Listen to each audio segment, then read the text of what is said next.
विषय चल रहा है अष्टावक्र जी और जनक के मध्य में। जनक शिष्य रूप में है, अष्टावक्र जी गुरु रूप में।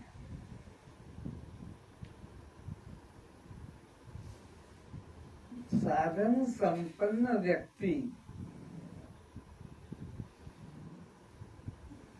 मोक्ष का अधिकारी है।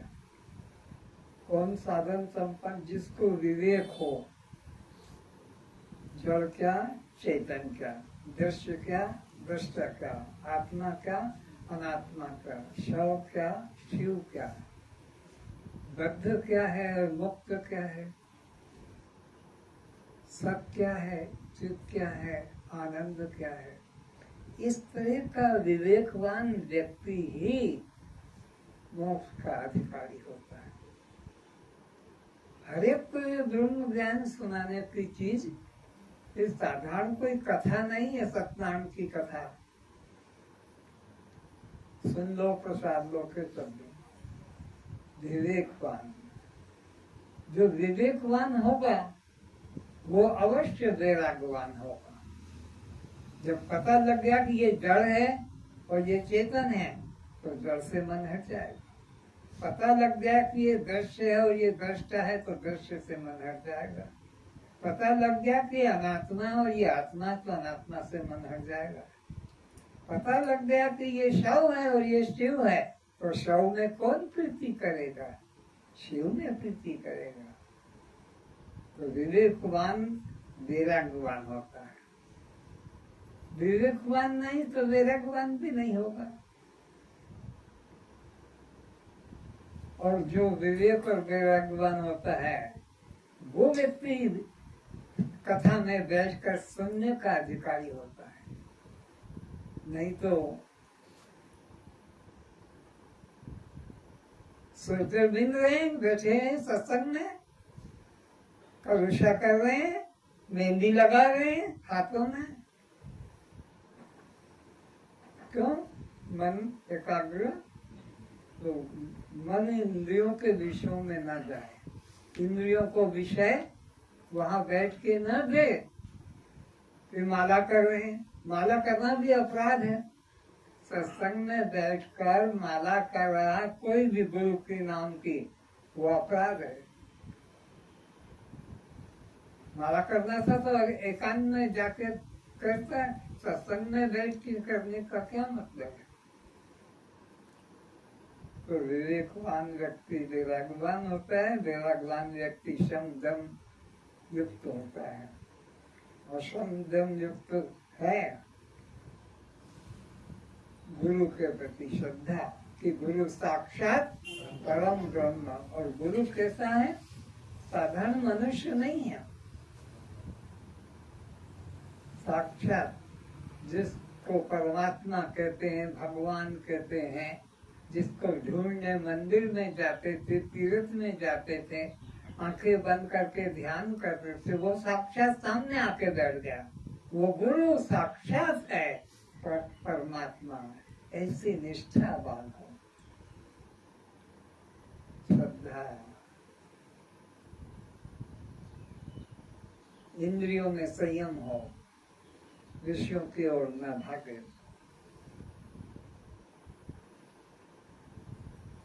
भोगों में उपरामता हो, ग्लानि भाव हो, रुचि न हो, जीवन निर्वाह के लिए बस अल्प ग्रहण करता हो, भोगों में और मिले और खाऊं, और मिले और खाऊं, इस समय ग्लानि, भोगों में ग्लानि की, ये सब रोग का कारण है, दुख का कारण है।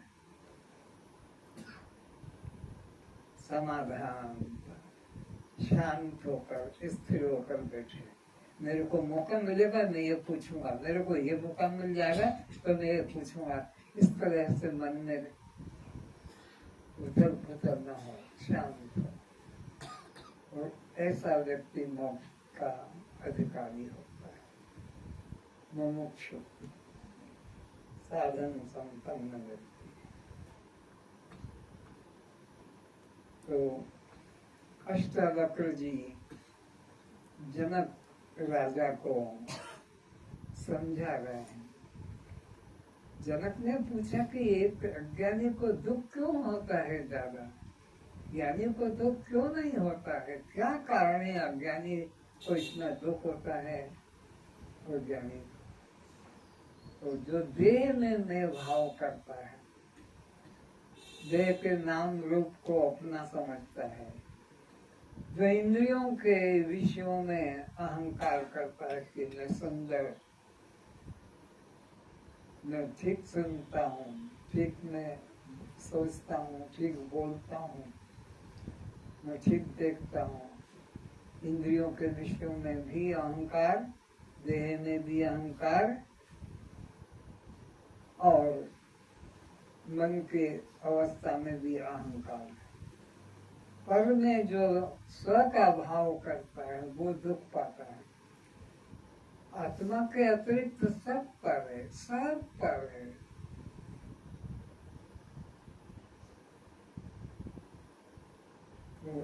वो मोक्ष का अधिकारी जो है साधन संपन्न होता है, और जो देह में, इंद्रियों में, अंतःकरण में अहम बुद्धि करता है वो दुख को पाता है।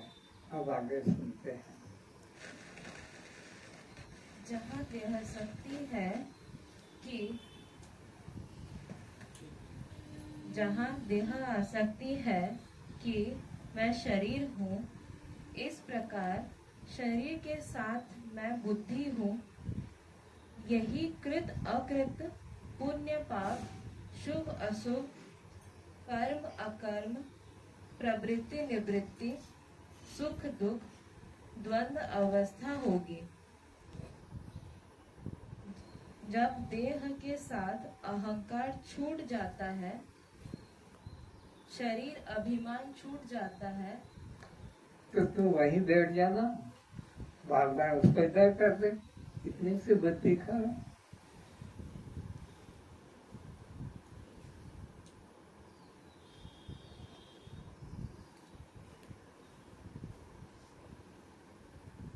और ये ठीक है। तो जब तक देह में, इंद्रियों में, वृत्तियों में अहम भाव है तब तक इसको दुख मिलेगा। और जब इसका देह से अहम भाव छूट जाएगा, इंद्रियों से अहम भाव छूट जाएगा, वृत्तियों से, तब इसे दुख कौन देगा? दुख पर में है, स्व तो आनंद रूप है, पर में दुख है। पर जो भी करोगे, चाहे वो भगवान हो कि गुरु हो, पर जहाँ भी आ गया वो बंधन रूप है। स्व में आनंद है और स्व में आनंद है गहरी नींद। गहरी नींद में न कोई गुरु है, न कोई भगवान है, न कोई देवी देवता है, न पति पत्नी है, न पुत्र पुत्री है, न जाति बंधु है, न कोई शुभ अशुभ, कुछ भी नहीं है। और सुबह उठ कर कहता है रात में सुख से सोया और मुझे कुछ पता नहीं चला। ये प्रमाण हो गया कि वहाँ सोया है। गहरी नींद में कोई पर होता तो दुख जरूर होता। और नींद टूट गई कि बस पर में जुड़ गए, ये नहीं हुआ, ऐसा नहीं हुआ, ऐसा नहीं करना था, ऐसा करना था, ये बनाना था, इत्यादि। तो दुख का कारण पर है और आनंद तो स्वरूप है। तो जिसने देह भाव छोड़ा वो दुख से मुक्त हो जाता है, उसे बंधन नहीं लगता है। जब देह के साथ अहंकार छूट जाता है, शरीर अभिमान छूट जाता है। देह के साथ जो मैं भाव, अभिमान, जाति का, पद का, रूप का, बल का, ये जो अभिमान है जब छूट जाता है तो दुख भी छूट जाता है। ये अभिमान ही दुख का कारण है। इसी में और करूंगा और बढ़ूंगा और आगे जाऊंगा, इससे आगे जाऊंगा, इसको पीछे कर दूंगा, इत्यादि। तब वहाँ कुछ भी द्वंद्व बचा नहीं रहता। जब देह का अहम भाव छूट जाता है तब वहाँ पर किसी प्रकार का दुख भी नहीं। द्वंद्व ही तो दुख का, द्वंद्व अतीतम होना है, द्वंद्व से अतीत होना है।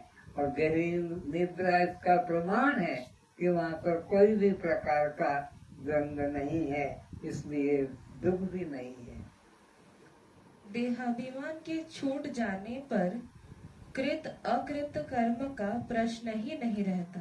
जब देह अभिमान छूट गया तो फिर अपना और पराया कहाँ रह गया, फिर शुभ और अशुभ कहाँ रह गया, फिर दुख नहीं होगा। जब द्वैत भाव जगेगा तो शुभ अशुभ भी जगेगा, अपना पराया भाव भी जगेगा और बद्ध भाव भी आएगा।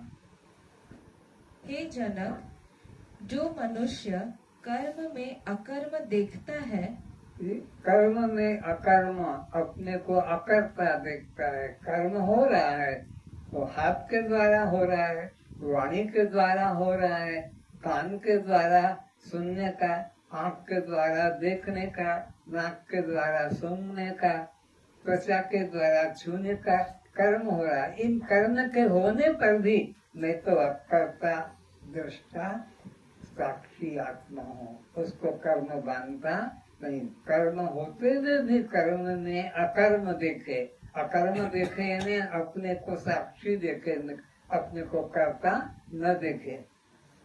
अर्थात मैं साक्षी आत्मा हूँ को देखता है और अकर्म में कर्म को देखता है।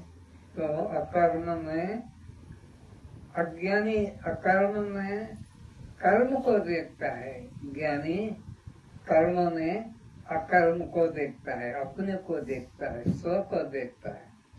वह मनुष्यों में बुद्धिमान है, वह योगी है। वो मनुष्य में बुद्धिमान है, योगी है, नहीं तो वो पशु है। वो पशु है जो कर्म में अकर्म को न देखकर अकर्म में कर्म को देख रहा, उल्टा देख रहा है। उलट गई मोरी नैन पुतरिया, उसकी बुद्धि भ्रष्ट हो गई, जो अपने को अकर्म न जानकर कर्म देख रहा, कर्म का कर्ता देख रहा। वह मुक्त है। कौन मुक्त है? जिसने अपने को अकर्म रूप जाना, जिसने स्व को पहचाना है, वही मुक्त है।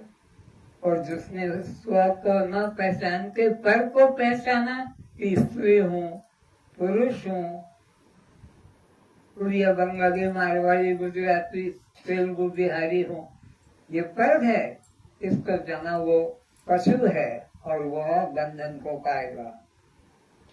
हे जनक, कर्म करते हुए अलिप्त रहना अर्थात मैं करता हूँ ऐसा अभिमान मन में लाए बिना कर्म होते हुए देखते रहना।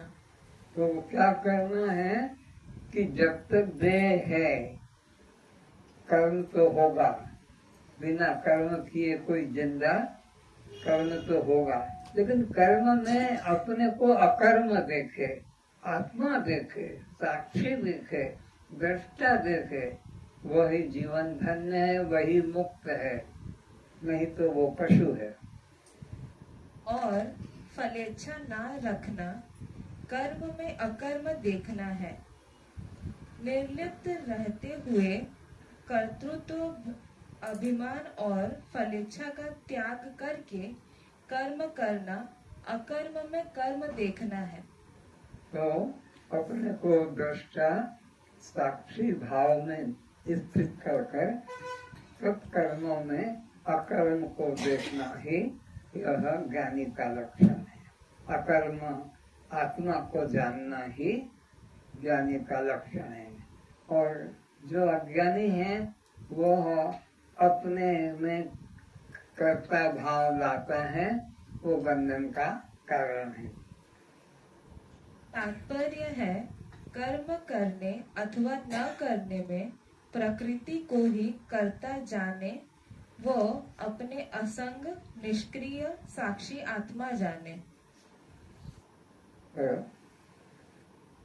याद रखें, कर्म नहीं छोड़ना है, कर्ता भाव छोड़ना है। तो क्या है सार बात, क्या पकड़ी इतना सब जो कहा गया कि उसने अपने को साक्षी भाव में जीना है, दृष्टा भाव में जी, कर्म नहीं छोड़ना है। कर्म तो जो है हाथ का काम करेगा ही, पैर का काम करेगा ही, आंख का काम करेगा ही। कि आपका पट्टी बांधोगे कि हाथ में रस्सी बांधोगे, ऐसे हमको अपंग नहीं बनना है। कर्म होते हुए अपने को अकर्ता दृष्टा साक्षी जानना है। भोग नहीं छोड़ना है, भोक्ता भाव छोड़ना है। तो अब भोजन तो जीवन निर्वाह के लिए जरूरी है, तो उसको तो छोड़ना नहीं है। तुम वो अन्न नहीं खाओगे, फल खाओगे, फल नहीं लोगे तो जल लोगे, जल नहीं तो वायु लोगे। ये सब पंचभूतों में से कुछ भी तो लेना ही पड़ेगा जीवन रक्षा के लिए। तो भोक्ता भाव छोड़ना है, भोग नहीं छोड़ना है। भोक्ता मैं भोगता हूँ, मैं भोग रहा हूँ, ये अहंकार छोड़ना है। फलासक्ति छोड़ने मात्र से मुक्ति है। आसक्ति करने से बंधन है। किसी में भी आसक्ति करो तो बंधन है, और आसक्ति अगर नहीं है तो बंधन नहीं, मुक्त हो। फल को अस्वीकार न कर प्रसाद रूप स्वीकार करें। फिर से फल को अस्वीकार न कर क्या? प्रसाद, फल को अस्वीकार न कर, फल कर्म का जो फल है अपने को उसमें स्वीकार न करे कि मेरे को ये भोगना है, मैं ये भोग रहा हूँ। अभोक्ता अपने को देखे। फल को अस्वीकार न कर प्रसाद रूप स्वीकार करे। प्रसाद रूप में भगवान का दिया प्रसाद है, वो मैं भोग रहा हूँ, ये भाव से अन्न को ग्रहण करे, भोग को ग्रहण करे। भोक्ता बनकर भोग को ग्रहण न करे, बल्कि प्रसाद समझ के प्रभु का दिया प्रसाद है, मैं करता कुछ भी नहीं। तटस्थ भाव से स्वीकार करें, साक्षी भाव में रहें, जिससे कर्म में अकर्म तथा आत्मा का दर्शन करें। कर्म में अकर्म को देखें और आत्मा रूप अपने को जाने। कर्म का संग होने पर भी असंग जाने। कर्म करते हुए भी अपने को असंग दृष्टा साक्षी करके जाने, बल्कि मैं करता हूँ, मैं भोगता हूँ, ये भाव मन में ना लाए। द्वंद्व होने पर भी स्वयं निर्द्वंद है। द्वंद्व को देखने वाला स्वयं निर्द्वंद है। दृश्य को देखने वाला स्वयं दृश्य नहीं, दृश्य से भिन्न दृष्टा है। शव को जानने वाला स्वयं स्वयं कैसे होगा? वो तो जानने वाला है, तो जानने वाला तो चैतन्य होता है।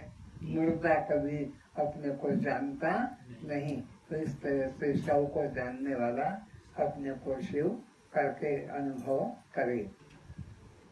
तुम्हारा स्वभाव अवृत्ति है। तुम्हारा जो स्वभाव है वो कैसे है? अप्रति। अवृत्ति, अवृत्ति। हाँ, कुछ में करना मेरा स्वभाव नहीं, अप्रति। अच्छा, अतः किसी प्रकार के व्रत नियम प्रतिज्ञा को न ग्रहण करो। थोड़ा मुंह से दूर रखो हवा। अतः किसी प्रकार के व्रत नियम प्रतिज्ञा को न ग्रहण करो। संसार के किसी प्रकार के विषयों को मैं भोग रहा हूँ, मैं भोगता हूँ, मैं भोगूंगा, इस रूप से ग्रहण मत करो, बल्कि मैं उससे अलग दृष्टा साक्षी हूँ, ये भाव में कर्म को ग्रहण करो। केवल साक्षी रहो, जो हो रहा है उसे होने दे। तो जो कर्म हो रहा है प्रभु का प्रसाद समझ के करो, और तुम अपने को उससे अलग साक्षी करके जानो। जो हो रहा है उसे रोको मत, होने दो, प्रभु का प्रसाद है वो। क्योंकि अब तुम विवेकवान हो, तुम गलत चीज को तो मांस मछली तो खाओगे नहीं, अंडा शराब तो लोगे नहीं, दुष्ट कर्म, चोरी, हत्या, व्यभिचार तो करो, जो विवेकवान वैराग्यवान हो गए, तो इसलिए प्रभु प्रसाद करके उसे ग्रहण करो और अपने को दृष्टा साक्षी जानो। तुम्हारे चाहने से रुकेगा नहीं। वो कर्म जिस भोग में के लिए शरीर परमात्मा ने दिया है, बिना भोगे वो छूटेगा, वो भोग कर ही रहेगा। और जब भोगोगे तो प्रभु का प्रसाद जानो और उसे असंग रूप में ग्रहण करो। जो व्रत बंधन तरफ ले जाते हैं उनका त्याग कर अवृत्ति सहजावस्था में रहो। तो सहज अवस्था में रहो, कोई व्यक्ति के साथ जुड़ो मत। जिस भोग के लिए शरीर मिला है उसको प्रसाद समझ कर ग्रहण करो और अपने को अकर्ता जानो। छोटे बच्चे नए साधकों के लिए व्रत को कहा जाता है। जो छोटे बच्चे हैं उनके लिए यह नियम करो, यह मत करो, यह करो, छोटे बच्चे। लेकिन जो बड़े हो जाते हैं तो अपने आप जानते हैं कि हमको मांस मछली नहीं खाना है, शराब नहीं पीना है, चोरी नहीं करना है, किसी की निंदा। बड़े होने पर सब खुद ही विवेक आ जाता है। किंतु ज्ञान होने पर व्रत का त्याग कृष्ण खुद कहते हैं। जब ज्ञान हो जाता है तो कृष्ण खुद बड़े होने पर क्या कहता, सर्व धर्मान परित्यज्य। यहाँ तो कितनी कितनी बातें कहा, ये मत करो, ये मत करो, ये मत करो, सब ना करना पे रुका हुआ है, ये मत करो, ये मत करो। पर भगवान तो कहते हैं सर्व धर्मान परित्यज्य, सब धर्मों का परित्याग कर दो। मंत्र माला, पूजा पाठ, तीर्थ, यज्ञ, दान, धर्म, सर्व का कहीं भी कर्तापन का, अहंकार का बीज न रहे। कि तू सब बाह्य भीतरी धर्म कर्म का अहंकार त्याग कर एक साक्षी भाव की शरण ग्रहण कर। क्या इशारा है? कर्ता भाव का त्याग करके एकमात्र में दृष्टा साक्षी भाव में हूँ, बस इसी में स्थिर रहे। जो मनुष्य शास्त्र विधि से रहित, सत्य सत्य, नित्य नित्य विवेक रहित, मन कल्पित कर्म करने वाले हैं, जैसे स्नान न करना, अग्नि पर चलना, हिमालय में गुफा में बैठना। जो दम्भी अहंकारी बाबा हैं, दिखावटी नाटक करते हैं, उनका कभी भी ग्रहण मत करना। आग पर चल रहे हैं, उल्टे लटके हुए हैं, वृक्ष के ऊपर पानी में समाधि लगा के बैठे हुए हैं, इत्यादि। नंगे पैर धूप में चलना, कान आंख को बंद रखना, मौन बने संकेत से या लिख कर बात करना, कांटे पर शयन करना, जीव काट मूर्ति पर चढ़ाना। समझ गए ना? ये सब दम्भी कार्य, अखंड आनंद जिनको है रुचि, वे उनको ऐसे पाखंडी कर्म नहीं करना चाहिए। और जो ऐसे पाखंडी गुरु हैं उनके पास जाना भी नहीं चाहिए, जो दिखावटी कर रहे हैं। इत्यादि घोर कष्टप्रद तप को तपते हैं। वे दंभ व अहंकार से युक्त अपने यश कीर्ति नाम प्रचार हेतु अधार्मिक होते हुए भी अपने को धार्मिक चिन्ह, राम नाम की चादर, गले में बड़ी मोटी रुद्राक्ष, हाथ में दंड, कमंडलू वो धर्म शास्त्र बारंबार वृक्ष चरण बगल में लगा के चल रहे हैं, बैठे हुए हैं। बड़े लंबे तिलक, विभूति, मृग, बाघंबर लपेटने या आसन पर बैठना, जटा, दाढ़ी, मूछ इत्यादि धारण कर कामना और आसक्ति बल के अभिमान से खुले रहते हैं। अपने को बहरूपिया बनाते हैं अनेक अनेक तरह से। और उसने अपने को धार्मिक मानते हैं। तो मूर्ख लोग ही ऐसे दम्भी पाखंडियों के पास जाते हैं। विवेकवान ज्ञानवान व्यक्ति कभी भी इस बाहरी दिखावे करने वाले बाबा को बाबा क्या नहीं मानते, न उसके पास जाते हैं, न जाना चाहिए। वे शरीर रूप से स्थित पंचभूतों और अंतःकरण में स्थित मन, बुद्धि, अहंकार रूप मुझ साक्षी आत्मा को ही कृष करने वाले हैं। तो ऐसे जो व्यक्ति पूर्ण व्रत उपवास ध्यान करते हैं, वो मेरे को ही दुख देते हैं। क्योंकि जब मैं चलता हूँ तो मेरे पीछे, और जब मैं देखता हूँ तो, और जब मैं सुनता हूँ तो, जब मैं बोलता हूँ तो, जब मैं करता हूँ तो, जब मैं चलता हूँ तो, और जब मैं सोचता हूँ तो, जब मैं खाता हूँ तो सब क्रिया किसके द्वारा हो रही है? तो अंदर जो मैं बैठा हूँ सब में ये नंगे रहते हैं, कांटे पे चलते हैं, आँख पे चलते हैं, या और किसी प्रकार से अपने इंद्रियों को रोकने से रोक देते हैं, देखने से कान भी बंद कर दिया, मिट्टी का छप्पा लगा दिया, आँख के ऊपर भी मिट्टी छाप दी, नाक पर भी सांस लेने, तो मेरे को दुख दे रहे हैं। अब उनका कल्याण कैसे होगा?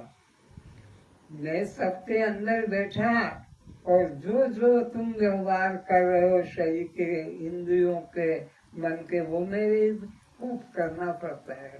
मैं अगर ना रहूं तो मृदा कुछ भी, मैं सब में हूँ।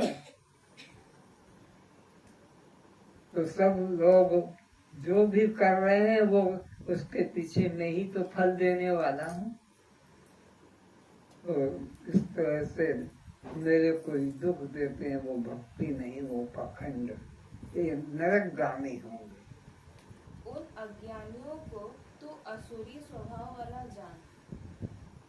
हे जनक, यह दुखों से छूट अखंड आनंद प्राप्त कराने वाला ज्ञान योग न तो बिल्कुल न खाने वाले के द्वारा और न अधिक खाने वाले के द्वारा न अधिक सोने वाले के द्वारा। उचित आहार, उचित निद्रा, उचित कर्म, उचित व्यवहार करने वाले को अनुचित कर्म करता है, अनुचित सोता है, अनुचित खाता है, तो उसको ये ज्ञान प्राप्त नहीं होता है। उचित आहार, उचित निद्रा, उचित कर्म व्यवहार करने वाले को ये ब्रह्म ज्ञान किसी क्षत्रिय ब्रह्मनिष्ठ सद्गुरु के द्वारा प्राप्त होता है।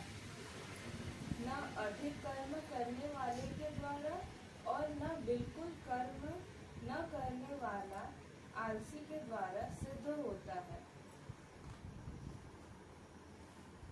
इसलिए हे जनक, दुखों का नाश करने वाला तथा जीवन मुक्ति दिलाने वाला यह ज्ञान योग तो यथा योग उचित सात्विक प्रसाद ग्रहण करने योग्य आहार और विहार करने वाले को, कर्म में यथा योग चेष्टा करने वाले को तथा यथा योग सोने और जागने वाले को भी सिद्ध होता है। गीता के 6 अध्याय के 16-17 श्लोक में भगवान ने यही अर्जुन को उपदेश किया कि अधिक भूख सोने वाले का, अधिक जागने वाले का, अधिक कर्म करने वाले का, अधिक दिखावा करने वाले को यह योग की प्राप्ति या ज्ञान की प्राप्ति नहीं होगी। उचित आहार करता हूँ, उचित निद्रा करता हूँ, उचित अपना कर्म करता हूँ, उन व्यक्तियों को ही यह ज्ञान की प्राप्ति होती है। अनुचित जो कर रहे हैं उन्हें दुख की प्राप्ति होती है। स्वरूप में स्थिति होने के पूर्व सब निष्काम कर्म एवं उपासना करना आवश्यक है। कर्म और उपासना ये तीन कांड जीव वेद में कहे गए। कर्म, उपासना, ज्ञान।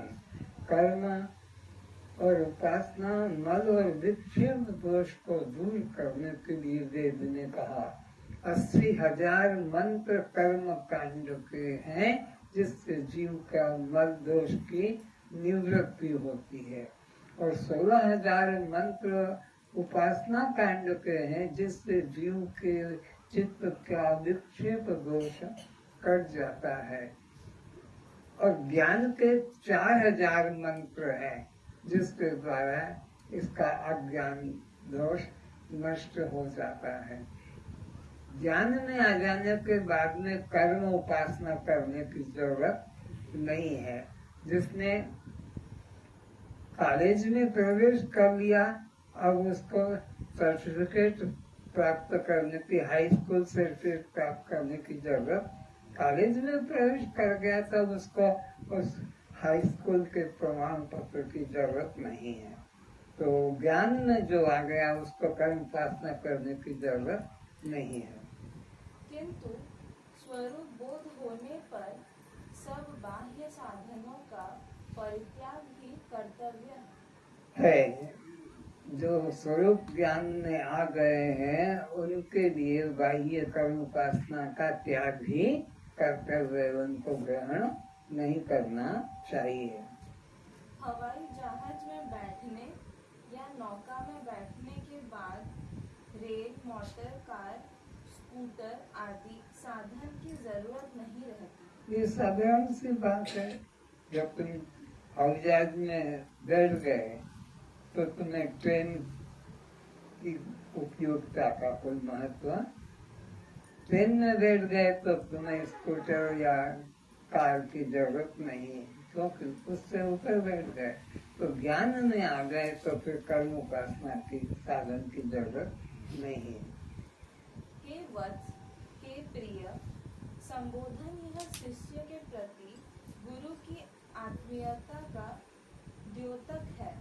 फिर से हे वत्स, हे प्रिय, संबोधन यह शिष्य के प्रति गुरु की आत्मीयता का द्योतक है। अष्टावक्र जी जनक को समझा रहे हैं कि हे बेटा, इस संसार की अनित्यता को चर्म चक्षु द्वारा अथवा विवेक चक्षु द्वारा जो जानकर इस संसार से सत्य व सुख बुद्धि त्याग कर देता है। महत्वपूर्ण बात है। इस संसार के विषयों के प्रति, संसार के संबंधों के प्रति त्याग भाव आ जाता है। तो ये गुरु की कृपा है, ईश्वर की कृपा है। तो तुम्हारा संसार के प्रति, संसार के संबंधों के प्रति मन में वैराग्य भाव आ जाता है, आसक्ति का त्याग हो जाता है। तो क्या होगा? तथा जो इस संसार व इसके भोगों से वैराग्य को प्राप्त हो जाता है, संसार से और संसार के भोगों से वैराग्य को प्राप्त हो जाता है, वह जीव निश्चित ही धन्यवाद का पात्र है। वो धन्यवाद का पात्र है। कौन?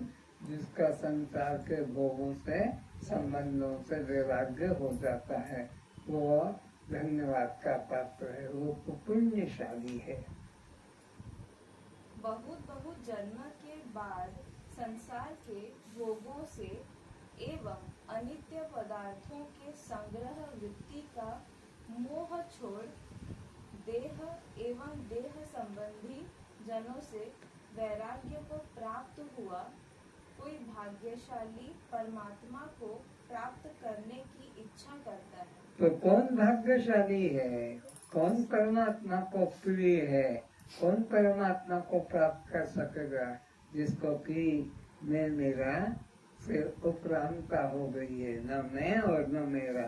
देह में मैं भाव नहीं और देह के संबंधियों में मेरा भाव नहीं। ऐसे व्यक्ति को भगवान प्यार करते हैं, वो धन्यवाद का पात्र है, वो मुक्ति को पाता है।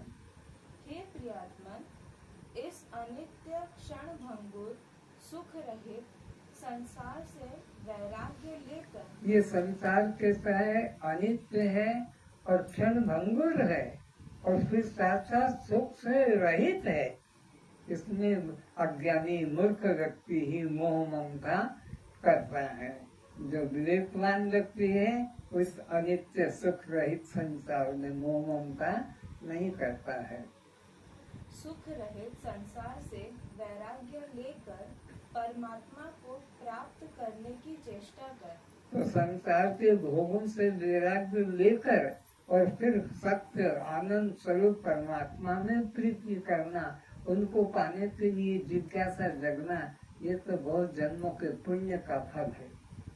हे प्रिय, हजारों मनुष्यों में कोई एक तेरे जैसा अधिकारी परमात्मा की प्राप्ति की चेष्टा करता है। इसी दुर्गा नगर में देखो कितने लोग हैं, कितनों ने वेदांत क्लास में रुचि रखी है और किन्होंने संसार से विराग करके सत्संग में पूर्ति की है।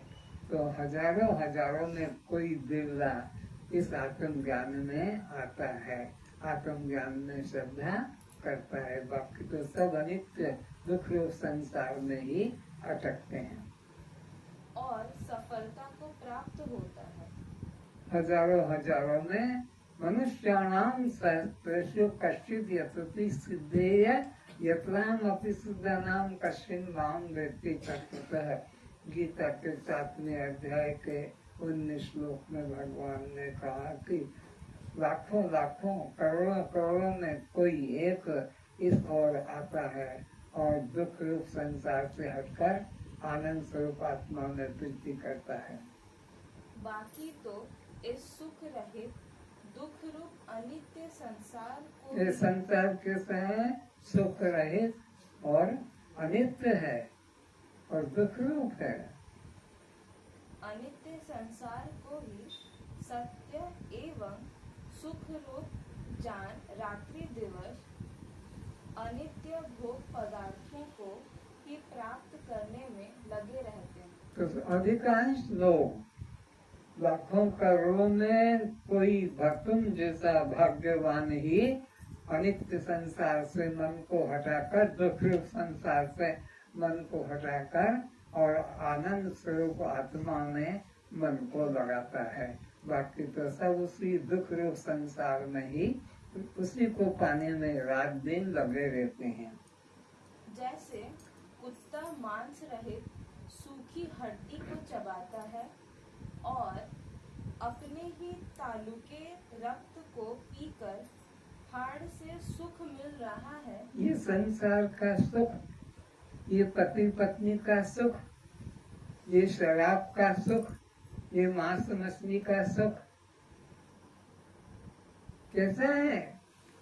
जैसे कुत्ता सूखी हड्डी को चबाता है मांस मानकर, और उसके चबाने से उसके मुख के अंदर का जो चमड़ा है वो कट जाता है, उससे वो रक्त निकलता है, उस रक्त का ही वो पान करता है और मानता क्या है, सूखी हड्डी में क्या स्वाद आ रहा है, और उसको और खाकर घायल हो जाता है। ये संसार वाले भी पति पत्नी का सुख भोग कर, मांस मछली का सुख भोग कर, शराब का सुख, अंडे का सुख भोग कर और अपने ही आनंद का वो भोग करते हैं और मानते हैं पत्नी से, पति से, पुत्र से, पुत्री से कि मेरे को शराब से कि मांस मछली से सुख मिला। ये ऐसा ही सुख है जैसे कुत्ता सूखी हड्डी को चबाकर उसमें सुख का अनुभव। दृष्टांत किसके साथ दिया? कुत्ते के सूखे हड्डी चबाने के साथ। तो क्या वो उसमें रस है? उसमें रक्त है सूखी हड्डी में? नहीं। तो ऐसे ही न पत्नी में सुख है, न पति में सुख है, न पुत्र पुत्री में, न धन जमीन मकान में सुख है, पर मूर्ख लोग उसी को पाने में लगे रहते हैं। ऐसा उसे भ्रम होता है। ये कुत्ते को भ्रम होता है। तो तुम लोगों को भी यह संसार सुख रूप है, परिवार सुख रूप है, पति पत्नी सुख रूप है, मांस मछली अंडा शराब ये सुख रूप, ये भ्रम हो रहा है, सुख नहीं दुख रूप है। लेकिन हाड़ के चबाने से, मुख में घाव हो जाने से दुख को पाता है। ठीक इसी तरह भ्रम से कुत्ता को हाड़ से मिलने वाले सुख की तरह ही अज्ञानी लोग स्त्री, पुरुष, पुत्र, धनादि सुख रहित पदार्थों ये सब क्या है? सुख रहित पदार्थ हैं। मांस मछली अंडा शराब सिगरेट गांजा भांग गुटखा पुड़िया पति पत्नी से संबंध, ये सब दुख रूप है। कैसा?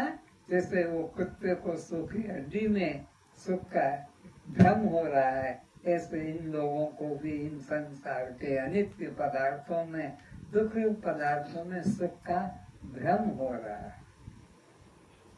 सुख रहित पदार्थों व संबंधों में सुख की भ्रांति कर दुख भोगते रहते हैं।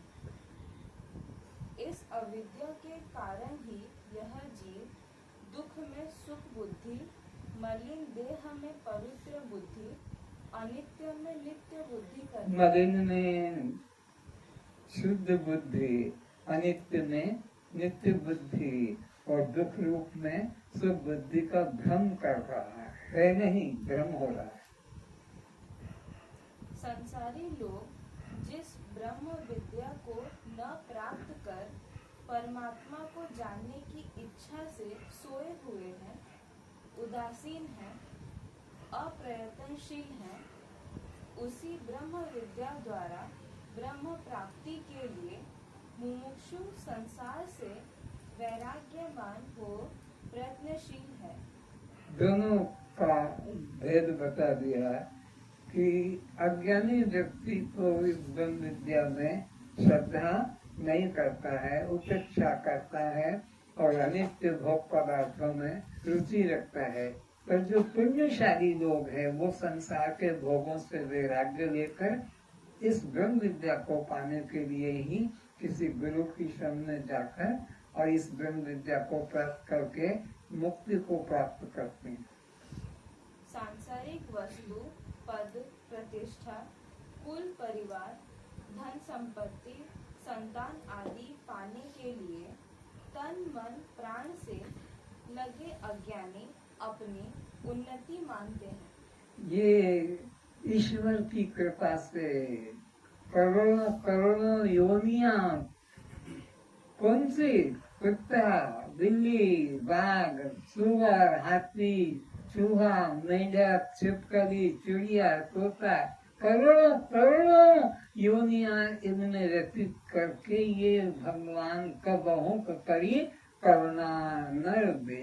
ये नर शरीर कबहू का मतलब करोड़ों करोड़ों, गिनती होती तो बता देते 100, 200, लाख, 10 लाख, करोड़ों करोड़ों अनगिनत योनियों में कितनी बार कुत्ते बने और मरे, कितनी बार भैंसा बने और मरे, कितनी बार हाथी बने और मरे, कितनी बार चूहा छिपकली चिड़िया तोता बने मरे, कितनी बार असुर बने मरे। और उसके बाद ये जीवन मौका मिला तो फिर भोगों में ही आसक्त होकर और ये देव दुर्लभ योनि हाथ से चली गई। फिर पछताए होत क्या जब चिड़िया चुग गई खेत, जब ये मनुष्य शरीर जाने को होता है, अब उठा नहीं जाता, चला नहीं जाता, देखा नहीं जाता, सुना नहीं जाता, बोला नहीं जाता, किया नहीं जाता, अब क्या होगा? क्योंकि जो युवा शक्ति थी वो तो विषय भोगों में, संसार के भोगों में नष्ट कर दी। कैसे करके मकान बनाऊंगा, कैसा करके गाड़ी लाऊंगा, कैसा करके मैं बच्चे लाऊंगा इत्यादि ने अब तो सारा जीवन लुट गया। अब पछताए हो क्या? अब पछताने से कुछ नहीं। अब तो तुम्हारा जो अंतिम विचार होगा, मरते मरते जो अंतिम विचार होगा वो अगला जन्म बनेगा। अंतिम विचार होगा, अरे मैं तो बच्चा पैदा नहीं कर पाया, अरे मैंने तो शादी नहीं की, अरे मैंने तो मकान नहीं बनाया।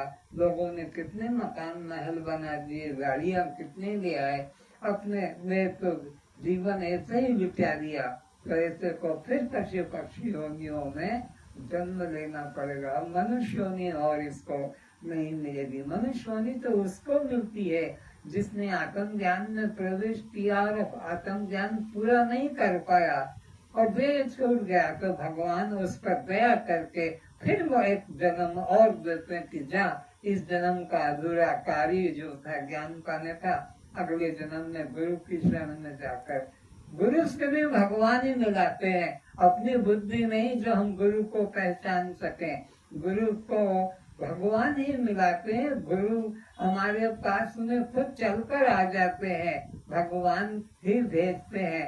हम कैसे गुरु को पहचानेंगे, हमको कैसे पहुंच कर पाएंगे। इसलिए मनुष्य शरीर उसी को फिर से मिलता है जिसने इस जन्म में आत्म ज्ञान में श्रद्धा की, रुचि की और पूरा नहीं कर पाया और शरीर छूट गया। उसको भगवान फिर एक जन्म और मौका देते जाए वह अधूरा ज्ञान को पूरा कर ले। जैसे हाई स्कूल में फेल हो जाते हैं तो हमको एक मौका और देते हैं, एक बार और परीक्षा देकर देखो तुम, फिर भी मौका देते हैं तीसरी बार भी, फिर और मौका 3 बार तक भगवान या हाई स्कूल का जो नियम है हाई स्कूल के टीचर का वो होता है। तो भगवान भी एक जन्म नहीं हुआ तो दूसरे जन्म और दे देते हैं कि जा पूरा कर ले, और फिर भी नहीं तो नीचे गिरा देते हैं। परंतु तत्वज्ञ महापुरुष और सच्चे साधक की दृष्टि में वह सब रात की तरह अर्थात उपेक्षणीय है। कैसे? परंतु तत्वज्ञ महापुरुष और सच्चे साधक की दृष्टि में वह सब रात की तरह, ये जो सच्चे साधक हैं, जो तत्व की जिज्ञासु है, उनके लिए संसार की सामग्रियों का कोई मूल्य नहीं, वो उधर उनसे वैराग्य हो जाता है, उसमें वो सुख बुद्धि नहीं करते हैं और ज्ञान पाने में ही रुचि करते हैं। ज्ञान पाकर ही अपना कल्याण करते हैं, अनित्य भोग पदार्थों में रुचि नहीं करते हैं।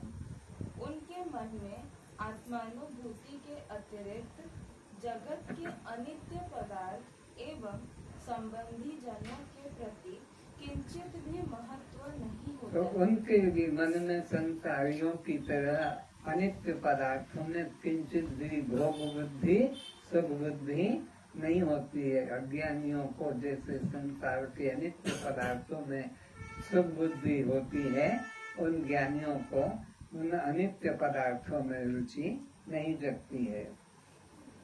अर्थात सभी जीवों के बंध का कारण आसक्ति ही है। तो सब जीवों का संसार में आसक्ति होना ही बंधन का कारण है, और जिन्होंने संसार के भोगों में आसक्ति का त्याग कर दिया उनको कोई अब बंधन में डाल सकता नहीं, वो नित्य मुक्त है। इसी हेतु से इन्हें दोष दृष्टि को दिखाते हुए कहा है कि जीव 9 माह जिस गर्भ में रहता है वह पूर्ण दुर्गंध युक्त होता है। कैसे? अनित्य भोगों में जो सुख बुद्धि करता है वो कैसा है? वो कुत्ते की सूखी हड्डी में जैसे रस का अनुभव करता है, ब्रह्म है, ऐसे ही वे मूर्ख लोग अनित्य भोग पदार्थों में नित्य भाव रखकर सुख भाव रखकर प्रयत्न करते हैं, वो दुर्गंध युक्त वस्तु में सुगंध का भ्रम कर रहे हैं। जीव 9 माह जिस गर्भ में रहता है वह पूर्ण दुर्गंध युक्त होता है। शुद्ध वायुमंडल वहाँ नहीं होता है, न सूर्य प्रकाश वहाँ मिल पाता है। जहाँ जठराग्नि सदा प्रज्वलित रहती है उस गर्भ में जीव को जो असहनीय अवर्णनीय दुख भोगना पड़ता है। ये जीव बाहर तो ये शुद्ध वायु शुद्ध प्रकाश है, शुद्ध सुगंध है, पर माँ के गर्भ में सर नीचे और पैर ऊपर 9 महीने की सजा भोगता है। हम तुम सब कैसे सीधे चल रहे हैं? अभी कोई कहे शीर्षासन करो तो ये नहीं हो सकता है, लेकिन तुमने 9 महीने शीर्षासन किया। वहाँ कैसे श्वास अंदर और बाहर करते थे, और दुर्गंध, क्योंकि मल का डब्बा यही है चट्टी का। चट्टी कहीं बाहर से निकल के नहीं आता है, यही गर्भाशय में ही उसका स्थान है। दुर्गंध युक्त मलिन, वहाँ पर बदबू आती है, दुर्गंध भी आती है। और जठराग्नि, तेज अग्नि, उसमें भी तुम देखो मूत्र गर्म निकलता है, मल भी गर्म निकलता है। क्यों? अंदर जठराग्नि है, उसमें 9 महीने तपाया गया है। कैसी तड़पन थी, कैसे दर्द था, ख्याल करो तो गर्भ में जाने की इच्छा नहीं होगी। लेकिन मूर्ख व्यक्ति इन बातों का विचार श्रवण नहीं करना चाहता, वो तो चाहता है भोगों को मेरे को मिलता रहे। तो यह दुर्गंध युक्त, जठराग्नि युक्त शरीर के अंदर तुम रहे हो। वह तो कुंभीपाक नरक के दुख से भी ज्यादा है। यही दुर्गंध युक्त दुखदायी स्थान है। जब जीव पक्का विश्वास हो गया, ये निरंजन नहीं कह रहा है, अष्टावक्र जी कह रहे हैं। किनको? तुम जैसे जिज्ञासुओं को, जनक की तरह जो भोगों से हटकर और यहाँ आकर बैठे हैं कि देखो कैसा गर्भ का दुख है, और इसको बार बार जाना पड़ता है गर्भ में। कब तक? जब तक आत्मज्ञान नहीं होता है। आत्मज्ञान जिस जीवन में हो जाता है, तब फिर इसको उस गर्भ में जाना नहीं पड़ता है।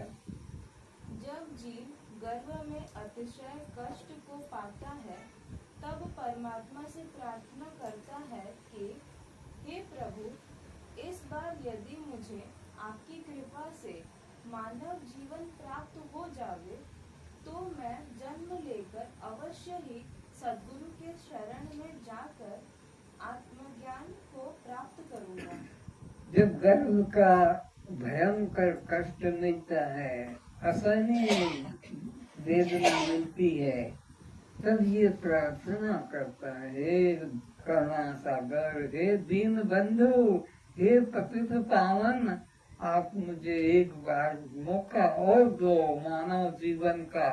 पहले तो दिया पर मैंने उसकी इज्जत नहीं की, भोगों में ही, पत्नी में, पति में, मकान में, धन में, गाड़ी घोड़ा में, इसी में मैंने उसको नष्ट कर दिया। उसका फल मैं भोग रहा हूँ अभी गर्भ में, और मुझसे यह गर्भ का दुख सहा नहीं जाता।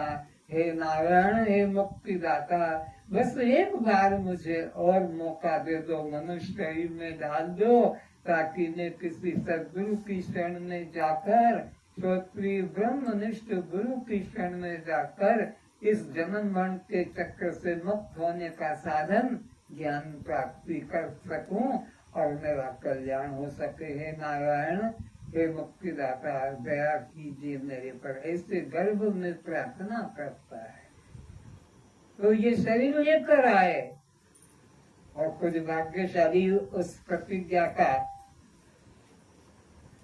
पूरा लाभ लेने में लगे जो बैठे हैं, और बाकी के लोग घर में घुसे बैठे हैं, उनको उसमें रुचि नहीं। वे तुम्हें पागल समझते हैं, ये पागल लोग हैं, क्या ज्ञान में, क्या आत्मा में लगे हुए हैं, खाओ पियो मौज उड़ाओ, किसने देखा है कल क्या होगा। इस तरह के मूर्ख लोग चिल्लाने वाले आपको सहयोगी मिलेंगे। आश्चर्य है, यह जीव ईश्वर दया से मानव जीवन पाकर भी पुनः यह संसार के भोगों में आसक्त हो जाता है। तो भगवान की प्रार्थना सुन भी लेते हैं गर्भ में, और फिर मनुष्य जीवन भी दे देते हैं, लेकिन फिर भी उसी अपने मूर्खता में लगा है, फिर भी उन्हीं अनित्य भोगों में आसक्त होता है, और देव दुर्लभ ईश्वर कृपा से मिले सही का दुरुपयोग करता है। और गर्भवास के दुखों को भूल सकाम कर्म कर जन्मता और मरता रहता है। और फिर सकाम कर्म करता है, ये मिल जाए, ये मंत्र से ये माला मिल जाए, ये पूजा मिल जाए तो मैं ये कर लूंगा, इसी में लगा रहता है। जीव जब प्राणों को त्यागने लगता है तब पुकारता है कि हे स्वामी, हे प्रिय, हे पुत्रो, तुम मुझे मृत्यु से बचाओ। जब मरने के समय होता है तब वो अपने पत्नी को, अपने पति को, अपने पुत्र को बुलाता है, अरे बचाओ, अरे बचाओ, ये प्राण निकाले जा रहा है, ये खींचे जा रहा है, राक्षस मुझे मारे जा रहा है, ऐसा चिल्लाता है, बचाओ। पर उस वक्त उसकी कोई सहायता करता नहीं है। सारी जीवन की कमाई का धन मुझे मृत्यु से बचाने में लगा दो। जो मेरा मकान, गाड़ी, घोड़ा है सब आग लगा दो, बिक्री कर दो और उसके द्वारा मेरे को मौत से बचा दो, मौत के दुख से बचा दो। पर कोई भी इसे बचा नहीं पाता है। इस प्रकार चिल्लाता है जैसे सर्प के मुख में पड़ा मेंढक चिल्लाता है कि मुझे इस मृत्यु से बचाओ। यह जीव सर्प ने मुख में दबा लिया है, ये जैसे मैंने रुमाल को दबा लिया है, ये सांप का मुख में जैसे मेंढक और चिल्लाता है, बचाओ बचाओ। कौन बचाए सर्प के मुख में, वहाँ कौन जाएगा। तो जैसे मृत्यु आ जाती है तब ये चिल्लाता है, जबकि शक्ति थी देखने की, सुनने की, बोलने की, करने की, तब भोगों में आ सकता था। कोई के साथ सत्संग नहीं जाता था, सत्संग में रुचि नहीं करता था, सत्संग करने वालों की मजाक करता, ये देखो आत्मज्ञानी जा रहे हैं, ये देखो दृष्टा बने भोग रहे हैं, इत्यादि निंदा करता था। यह जीव इधर तो मृत्यु पाश से बंधा होता है, उधर संबंधियों के मोह पाश से खींचा जाता है। आज बस इतना ही। संसार के मोह पाश में बंधा हुआ है, उधर खींचा जा रहा है, इधर मृत्यु के दुख से चिल्ला रहा है। कस्त्वं ओम सहना भवतु, सहनो भुनक्तु, सवीर्यं कर्वावहै, तेजस्विनावधीतमस्तु मा विद्विषावहै। ओम शांति शांति शांति।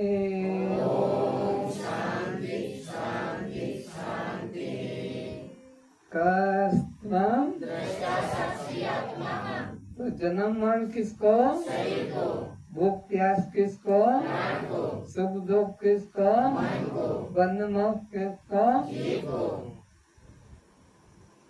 आप जड़ हैं, आप शव हैं, आप दृश्य हैं, आप अनित्य हैं।